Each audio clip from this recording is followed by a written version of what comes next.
Hello বন্ধুরা, welcome to our channel Bong sports আড্ডা। নিয়ে চলে এলাম আরও একটা নতুন ভিডিওটাই রয়েছে বেশ কিছু গুরুত্বপূর্ণ ফুটবল আপডেট।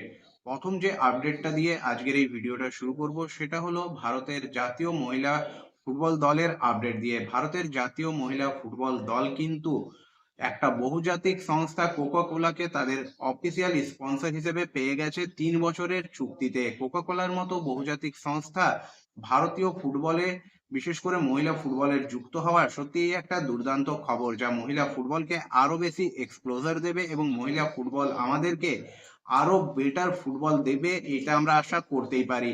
ভারতীয় ফুটবল যেখানে বিভিন্ন সমস্যায় জর্জরিত, তার মধ্যেই এটা কিন্তু ভারতীয় ফুটবল ফ্যানেদের জন্য একটা স্বস্তির খবর। কোকা কোলা কিন্তু প্রথমবার ভারতের মূল স্পন্সর হিসেবে এসছে এবং এটা কিন্তু সত্যিই মহিলা ফুটবল দলকে যথেষ্ট এক্সপ্লোজার দেবে বিশ্ব ফুটবলে। এবং রিসেন্ট পাস্টে কিন্তু মহিলা ফুটবল দল যথেষ্ট ভালো পারফরমেন্স কিন্তু মেলে ধরেছে।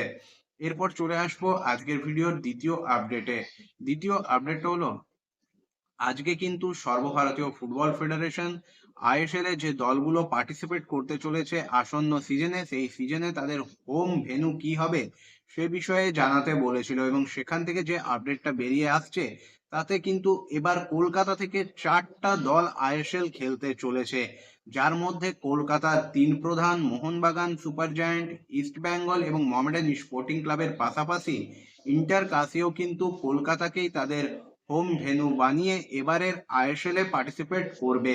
মোহনবাগান এবং ইস্ট বেঙ্গল তাদের হোম ম্যাচগুলো খেলবে যুব ভারতী ক্রীড়াঙ্গনে, যেখানে মোহামেডান স্পোর্টিং ক্লাব গতবারের মতো এবারও কিন্তু তাদের হোম ম্যাচগুলো খেলবে কিশোর ভারতী ক্রীড়াঙ্গনে।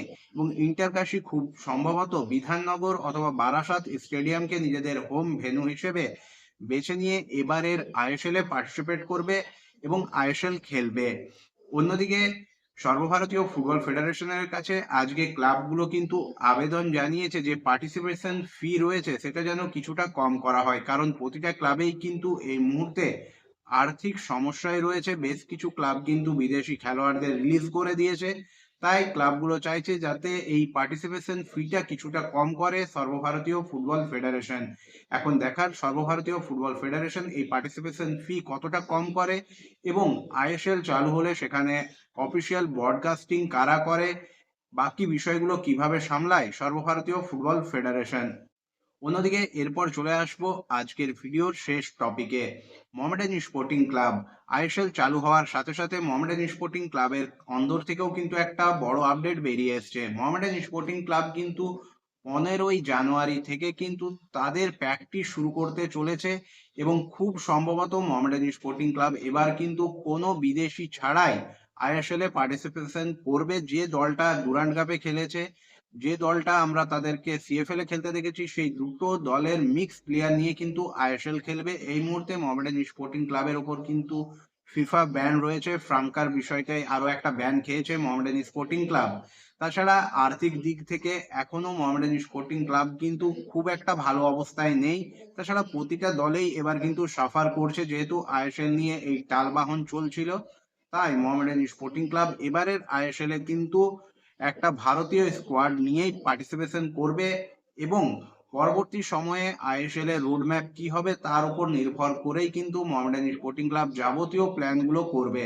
জানুয়ারি মাসের আজকে প্রায় 12 তারিখ হয়ে গেছে, আর কয়েকটা দিন রয়েছে ট্রান্সফার মার্কেটে। এরপর মোহামেডান স্পোর্টিং ক্লাব কিন্তু এখন পর্যন্ত ঝাঁপানোর কোনো রকম ইঙ্গিত মোহামেডান স্পোর্টিং ক্লাবের অন্দর থেকে পাওয়া যায়নি।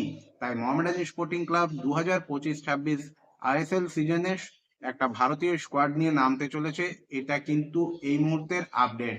বন্ধুরা, আশা করি ভিডিওটা তোমাদের ভালো লেগেছে। যদি ভিডিওটা ভালো লেগে থাকে অবশ্যই লাইক, কমেন্ট এবং শেয়ার করে দিও। চ্যানেলটাকে সাবস্ক্রাইব করে নিয়ে নোটিফিকেশন বেল অন করে নিও এইরকমই আপডেটেড ভিডিও সবার আগে পাওয়ার জন্য। দেখা হবে পরের ভিডিওতে।